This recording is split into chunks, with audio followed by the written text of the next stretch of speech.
Alt-weeklies are the free magazines you see at coffee shops or those racks on the sidewalk. They cover underground arts and culture and tackle news with a fresh voice. Alt-weeklies have won several Pulitzers and have played a big role in journalism and the country over the past 60 years or so. Every major city had these, and they were all important. And they were so fun. They were irreverent, they were conversational, they had a point of view, but they also had a way of looking at the news of the day from a different angle because they knew they had to be different. And that's what Alt-weeklies at their best did. That's Scott Lewis, editor-in-chief of Voice of San Diego. Like so many writers, he got his start at an alt-weekly. So did I. So did Jonathan Gold, the legendary LA food writer, and Ta-Nehisi Coates, the influential critic of white supremacy. But alt-weeklies are disappearing fast. In 2009, the Association of Alternative News Media had 135 member publications. Less than a decade later, that number had shrunk to just 108. San Diego City Beat folded in 2019.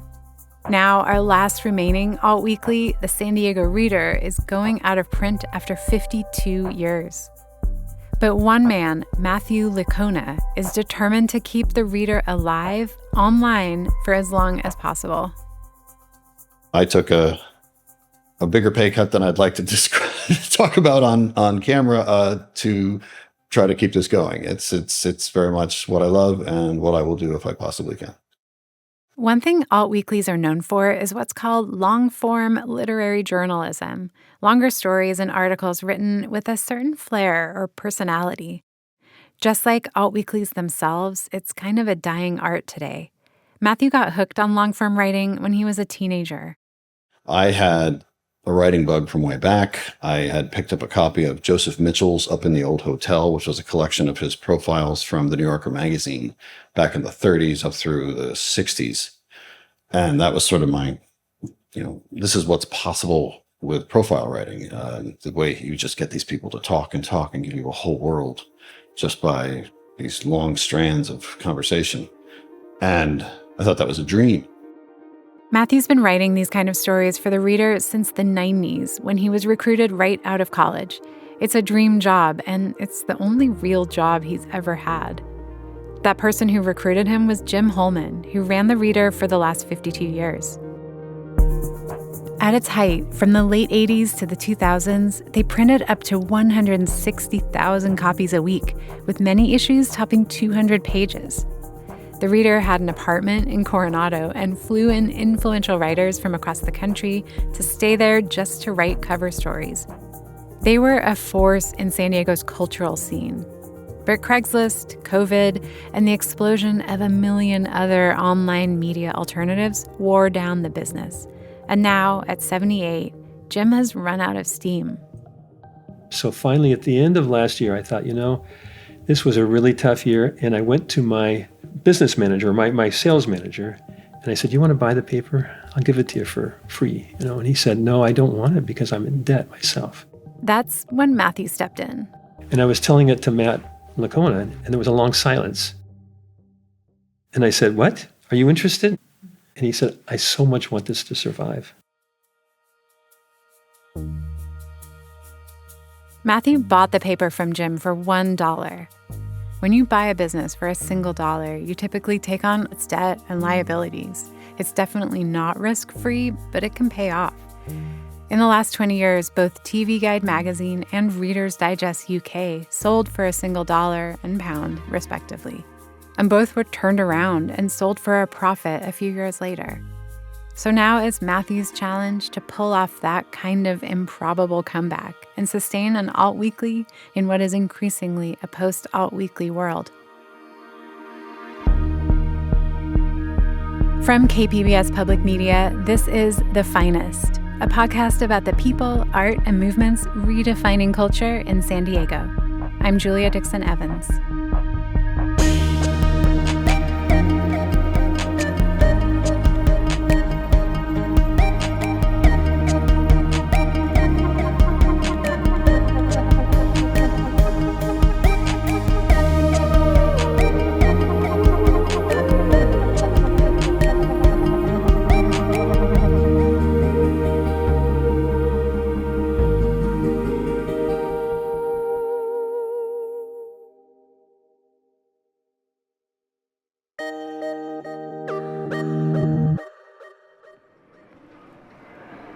I went with our producer Anthony to visit Matthew and Jim at the Reader's Golden Hill office just days before they had to finish moving out.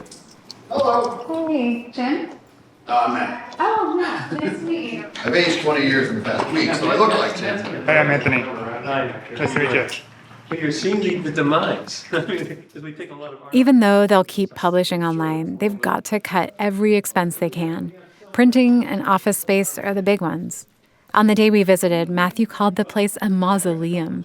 In the back room, floor to ceiling, black cardboard filing cabinets are stuffed with something like 2,600 distinct issues of the Reader, which they desperately need to find a home for. This is the Reader Archive Room. This is all 52 plus years of the Reader. Yeah, it's all here, and I've reached out to a bunch of the libraries, the academic libraries around town, and had a few nibbles, but high hopes that it will find a home because I think it's a pretty valuable resource. We did some math, and those cabinets contain tens of millions of words documenting what's happened in San Diego over the past 5 decades. So I'm looking at the issue February 16th, 1989. It is thick. It looks like a newspaper, not a magazine. This is the 200-page era. 224 was our biggest issue ever. These are the fat years. Can I take a look at that? Please. We had a lot of fun going through the filing cabinets, sampling issues from every decade. Oh, here's an article. It's called What We Do Now is Disco.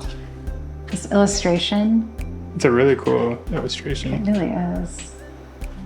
There's a story about how a North County Denny's allegedly serves up racial epithets along with its low-priced cuisine. Denny's employees were using racial slurs. Review of a theater performance. 220 pages a week is like... They're covering everything that's happening. There's nothing falling through the cracks with this.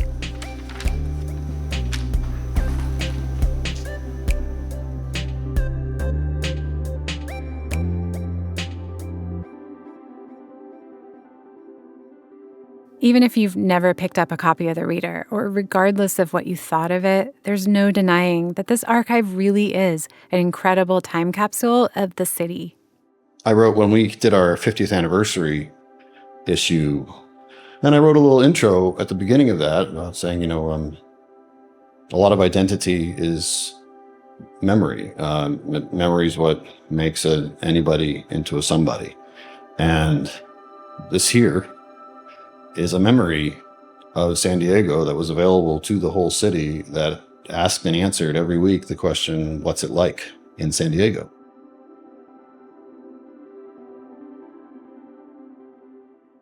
Jim Holman launched the first issue of the San Diego Reader in October of 1972.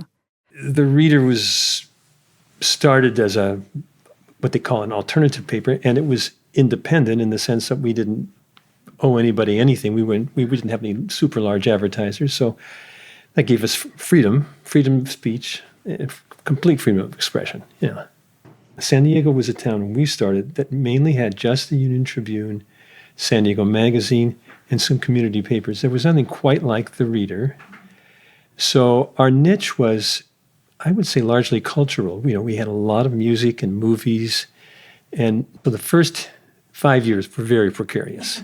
I was borrowing money from all kinds of people to try to make it work.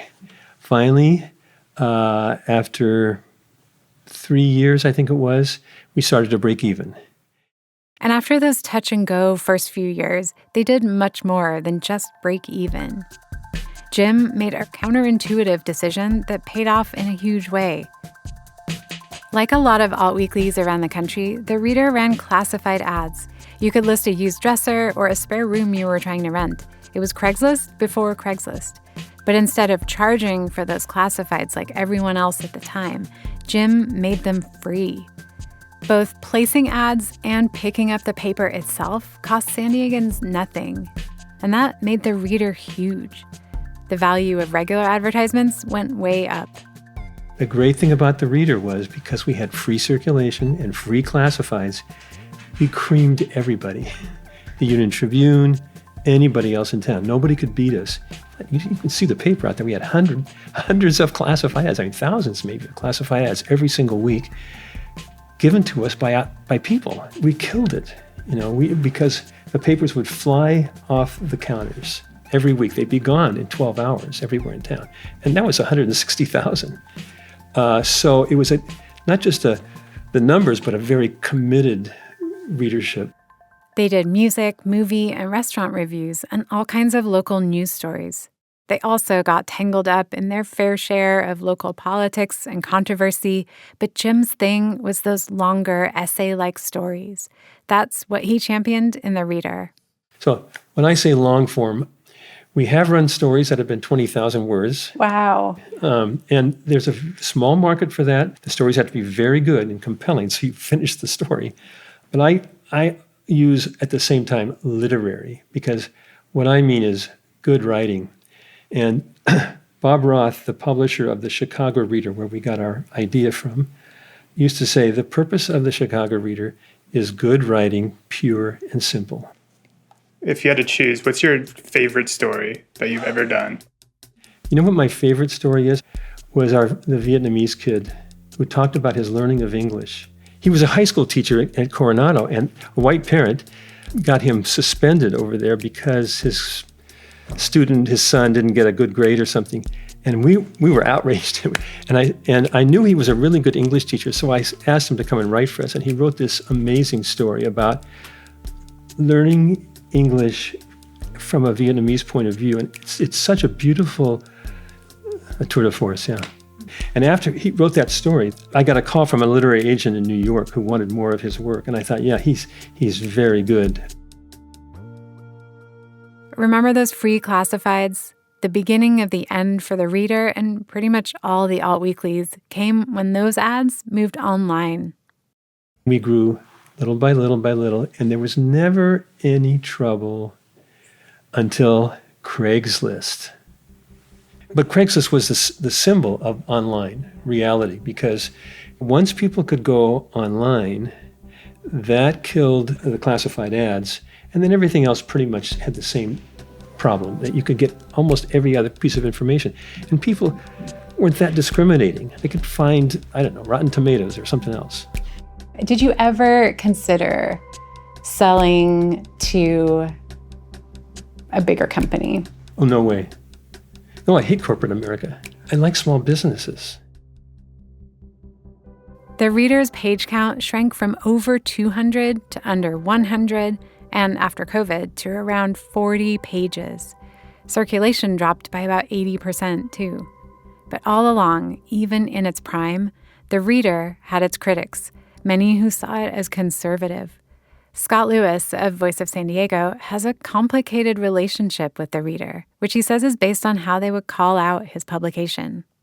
But it had a different take in general, too. Alternative, in a way, was kind of conservative and also just very conspiratorial. And frankly, I had a lot of trouble with it, mostly because they would constantly attack me and what I was doing without ever, having the courage to call us or something. So it was a weird thing. And I think it spawned competitors. The City Beat started, 18 years ran, but The Reader was a big deal. People read it even if they said they didn't. And, I think it's still important. It has a wonderful music section and a lot of value. On one hand, there's the extensive weekly music and arts coverage you don't always get with traditional news. But also there's those long stories.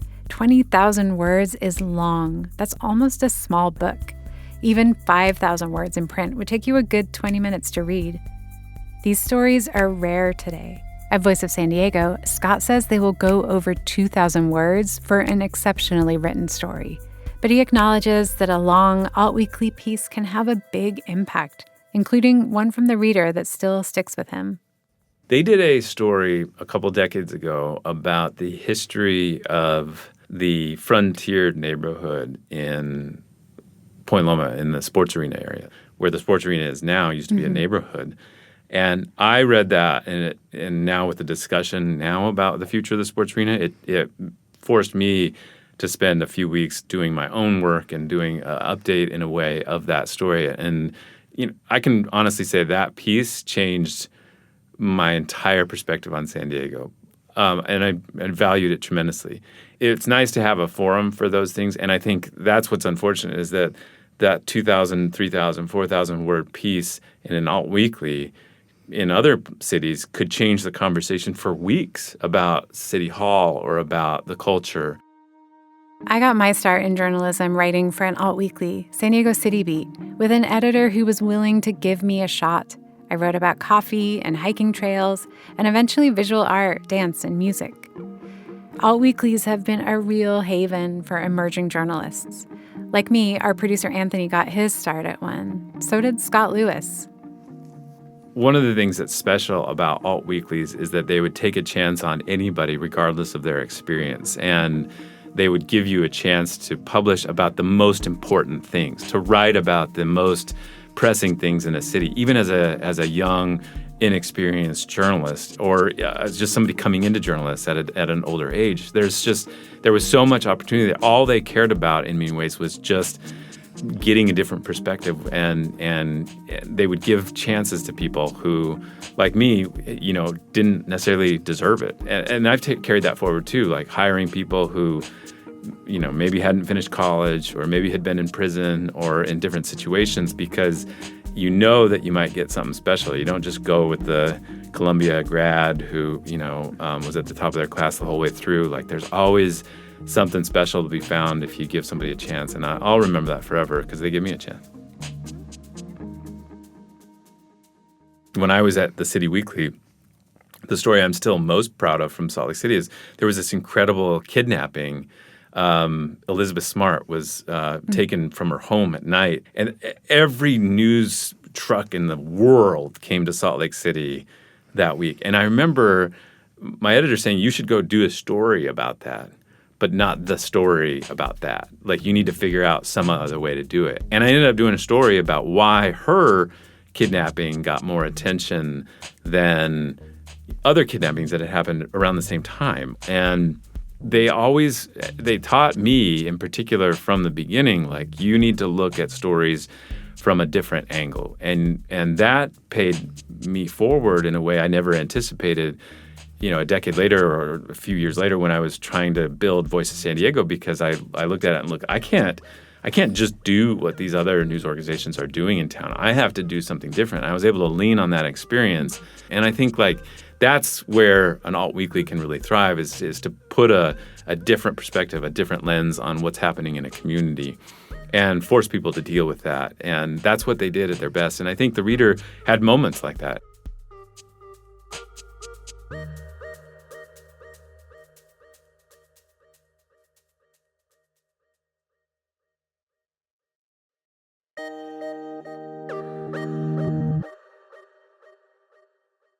When he was a teenager, Matthew Lickona started a literary magazine at St. Thomas Aquinas College, a tiny school near Ojai. And it caught Jim's attention at the Reader. I got a call when I was up in college asking if I wanted to maybe try out being a writer for it. And they mailed me up a copy, and those were the very fat years, but there were these enormous long-form literary journalism stories. Jim asked the then 21-year-old Matthew to come down to San Diego, stay at the Hotel Pension for 3 months, and write the kinds of stories he dreamed about. So we got here, we got given a pile of books. We got On the Road, Electric Kool-Aid Acid Test, Pump House Gang, White Album by Joan Didion. And then I did weekly meetings with Jim. We'd analyze various writing styles and we'd talk about it. And he had me write a piece on the 20th anniversary of our Orchids and Onions Architecture Awards. And so I did that, and it was good enough. I'm still here 30 years later. If you're thinking this level of opportunity and luxury is what normally happens to young journalists, it's not. And today, this is all just entirely unimaginable. I was very fortunate. a real break. The Reader's not flying writers in to stay at hotels and write stories anymore. Matthew is just trying to keep this institution that gave him a chance and a career afloat. I'll say there is a plan. There are really positive signs. Our traffic's actually pretty good. Our newsletter business is booming. And you'll continue to have theater Reviews. Film reviews, restaurant reviews. Yeah, we do, I think, more coverage of local bands. We profile a different one every week, and I don't know if anybody else does that thorough a look. And then Gonzo Report is our attempt to, we don't want to do concert reviews, but we want to review what it's like to have been there. Again, what's it like in San Diego? So we'll document the scene, what's the merch, who are the fans, what happened during the show, as opposed to, this is how they sound. For now, Matthew says the long-form stories, what he says make up the heart of the reader, are going on hiatus, but he hopes he can find a way to bring those back. In some ways, it feels like Matthew is fighting against gravity. This is really just the way the world works. Things change, old businesses die out and make room for new ones. Economists call it creative destruction. Netflix replaced Blockbuster, laptops replaced typewriters, and cars replaced horse-drawn carriages. Ernie Grimm, who was my predecessor in the managing editor spot, would often call us, the very best carriage wheel makers in town in the auto age. So we've had a sense of our shrinking of that cultural footprint for some time. But new things are never a one-to-one replacement. Sometimes we lose something real. Technically, a lot of things have replaced the Alt-weekly. Craigslist took over the classifieds. Rotten Tomatoes replaced local film critics. Instagram became the new way to kill time while waiting for your coffee or laundry. So I asked Matthew, what do we lose without print edition Alt-weeklies? Well, the same thing you lose when you can't browse a bookstore. It's discovery. And we know that the online world is working very hard to build a bubble around you because it knows what you've eaten before, so it wants to keep feeding you that. And it does a really good job of that, and it's valuable in certain ways. But it's also very easy to get into an ideological silo, and it's easy to just miss a lot of the world when this or that bubble becomes yours. And so if you're not just happening by and snagging a copy of the Reader, and you go in looking for concert listings and you happen to find, we've got a great poetry column. And you find some World War I poet, and maybe it changes things for you. And so the opportunity of discovery is a real loss, I think, when you don't have something you can pick up that way. I asked Scott Lewis the same question. The value of an alt-weekly to a community is I think, uncontestable. It's just wonderful. It can be a really important voice.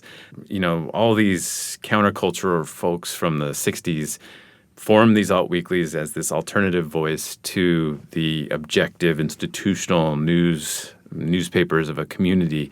And they were so fun. They were irreverent, they were conversational, they had a point of view, but they also had a way of looking at the news of the day from a different angle because they knew they had to be different. And so I think its demise as a print product, as something that was available, especially the music stuff, I think it's a bummer to think that these major cities are going to now continue for, maybe forever without that staple of the coffee shops, that thing you could pick up to look at what's coming up, and just to have the print products are the original mobile, right? That's what you could carry with you, and now it's gone. People who lived through the Alt-weekly era understand what we're losing without them. But what about young people just coming into adulthood, those who never really had the chance to pick one up? We talked to Jesse Munyoki, a student assistant who works with us at KPBS. We were interested in his take because he's deeply involved in the local music scene. He also works for KCR, SDSU's student-run college radio station. He told us he loves finding shows and bands to promote through physical mediums like flyers. So we basically described the idea of a printed alt-weekly to him. We were curious whether something like that would still feel useful or exciting to someone in his world. I think for myself, I do like more organic approaches that come through, like physical copies, because online it just feels like another advertisement. But me stumbling upon, say, a show that's coming up feels more spontaneous. And for my work, yeah, it makes the job more exciting because then you're finding organic things that you like, and then people recommend to you, and then you check it out, and then you're finding, rather than just copying, pasting something that someone paid for to put on a website. I think the discovery is a nice word to use just because it feels more spontaneous and authentic. And I still feel like having physical paper, it's tangible. You can hold it, you feel the paper. There's a sensory attachment to it, but then I can trace those little magic threads. You can always look back at that as the starting point for when you discovered, say, a new band. Do you feel like everything that you want to reach you on TikTok or on social media, do you feel like you're getting it? Sometimes, but overall, no, just because I feel like I could be in a season or a time where I'm just liking the same thing. So then the algorithm is going to feed me, but it's not exactly what I need. It comes down to funding. Okay, if a label is backing you and all these TikToks and you have an elaborate, you don't just have a ring light in your room, you have studio lights, you're going to be more attractive to just a scrolling person on TikTok than somebody who's, just strumming their guitar with a ring light. You feel a bit discouraged as an artist because you don't feel like either you don't have the time or the financial capabilities to fund the art, or if you're looking for something more authentic, you can get lost in the weeds of, say, industry or just high intensity content, and then you run into mediocre music. The Reader was a physical token of San Diego culture, a source for non-algorithmic discovery.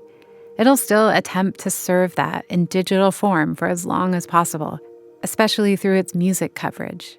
And zines and other analog media like Bernal Book's monthly Mail Mag remain an undercurrent for discovering new things in print formats, the magic threads, as Jesse said. But looking beyond arts and culture coverage and beyond San Diego, without Alt-weeklies, where have those longer essays gone? You can find some of it on Substack or The New Yorker and The Atlantic, but there is almost certainly less of that kind of thing today. For his very last big print story in The Reader, Matthew wrote an arts and culture article that worked on one level as a light read about what's happening in town, but on another as a metaphor for the reader's own impending metamorphosis. And it was on the touring Broadway company of Some Like It Hot musical, coming through town and stopping and doing a little publicity event at the Hotel Del, where, of course, the exterior shots were Marilyn Monroe for the movie version. And during that, I sidled up to the mayor of Coronado, talking to somebody from the hotel, and he's asking, how much of the original building is just original? And he said, there's very little here that hasn't been worked on in one way or another. It's always about what's next. And then the whole play, of course, has a massive update because by casting a non-binary character in a show that in the film version was about the humor involved in a dude putting on a dress and pretending to be a girl, they said in the interview, it's not a joke, it's not a trope, it's who I am and how I express myself. So I did that story and put it on the cover because we were going online. There's not much of what's original. Everything's been worked on. Everything's been always about what's next.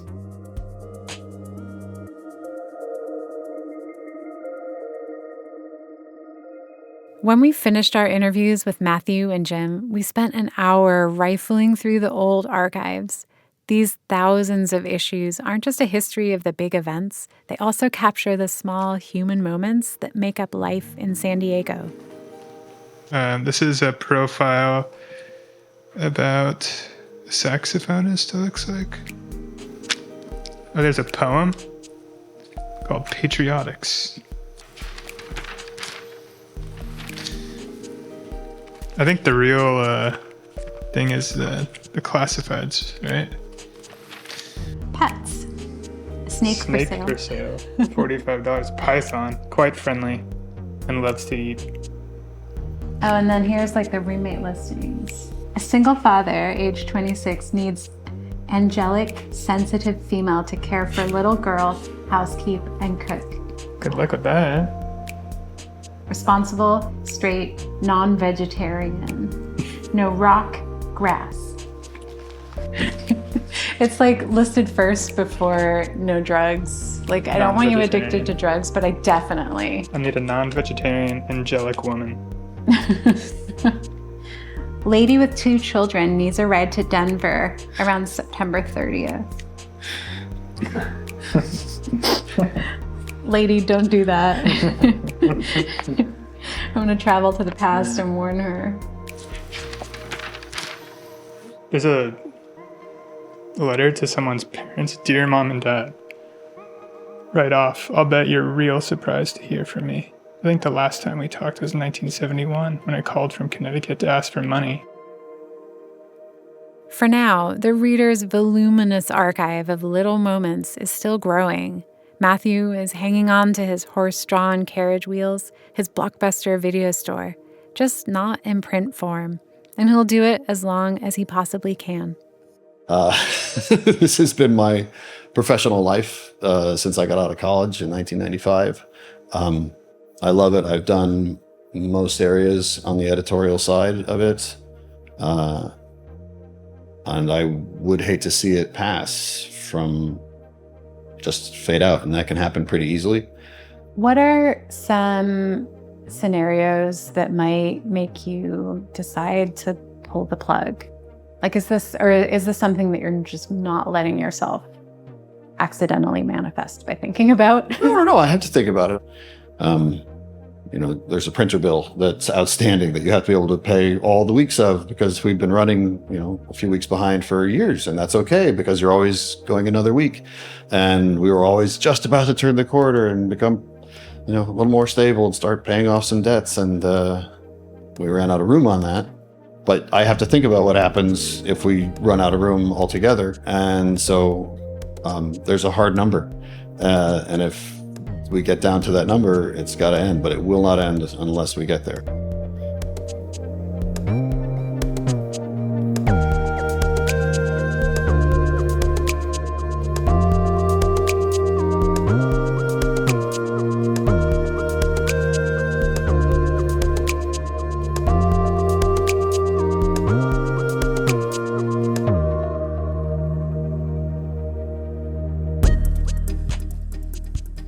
A special thanks to Matthew Lickona, Jim Holman, Scott Lewis, and Jesse Munyoki for their help with this episode. You can find pictures from our visit to the Reader Archives and links to some of the stories and sources we mentioned at our website at kpbs.org/thefinest. Thank you so much for listening. If you enjoyed the episode, subscribe, leave a rating, and share it with your friends. We're off next week, but in 2 weeks, we'll drop our first bonus episode where you can get a little behind-the-scenes insight with the Finest team about what's inspiring us and how we make the show. I think the other day we were doing an interview and somebody mentioned that this piece was created by a piñata artist. Mm-hmm. Like, have you ever thought about the person behind it? To hear those stories, how do you become a piñata artist? I think that's one of the things that I'm excited to explore more of. The Finest is a production of KPBS Public Media. I'm your host, Julia Dixon Evans. Our producer is Anthony Wallace, who also composed the score. Our audio engineer is Ben Redlosk, and our editor is Chrissy Wynn.